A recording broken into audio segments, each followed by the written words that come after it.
आधार की अनिवार्यता को लेकर सुप्रीम कोर्ट ने बुधवार को बड़ा फैसला सुनाया। हालांकि कोर्ट ने आधार की वैधता को तो बरकरार रखा है, लेकिन इसके साथ ही ये भी साफ कर दिया है कि आधार कहां जरूरी है और कहां जरूरी नहीं है। इतना ही नहीं, कोर्ट ने कुछ मामलों में आधार की अनिवार्यता को सिरे से खारिज किया है।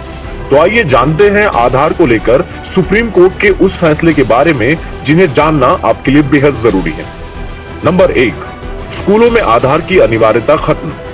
आधार पर अपना फैसला सुनाते वक्त कोर्ट ने दो टूक कह दिया कि स्कूलों में दाखिले के लिए आधार अनिवार्य नहीं रहेगा। कोर्ट ने कहा कि 6 से 14 साल के बच्चों को आधार न होने की वजह से सर्व शिक्षा अभियान जैसे लाभ से वंचित न किया जाए। बच्चों का आधार बनाने के लिए अभिभावक की इजाजत जरूरी है, जबकि वयस्क होने के बाद वो आधार को लेकर खुद तय कर सकता है। नंबर 2, मोबाइल नंबर से आधार लिंक गलत। अगर आपको मोबाइल कंपनियों की ओर से अपने नंबर को आधार से लिंक कराने के मैसेज आ रहे थे, तो अब आपको इससे हमेशा के लिए छुटकारा मिलने वाला है, क्योंकि सुप्रीम कोर्ट ने आधार से मोबाइल को लिंक करने की अनिवार्यता खत्म कर दी है। कोर्ट ने मोबाइल नंबर को आधार से लिंक करने को असंवैधानिक बताया है। नंबर 3, बैंक से आधार लिंक जरूरी नहीं। मोबाइल नंबर की तरह अब बैंक अकाउंट को भी आधार से लिंक कराने की अनिवार्यता खत्म हो गई है। सुप्रीम कोर्ट ने इसे भी संविधान के खिलाफ करार दिया है।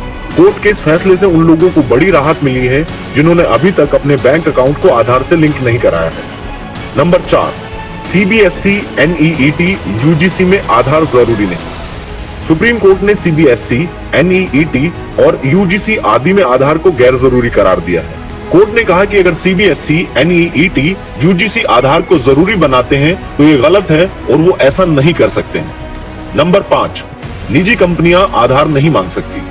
कोर्ट के इस फैसले के बाद अब कोई भी प्राइवेट कंपनी आपसे आधार नहीं मांग सकती है।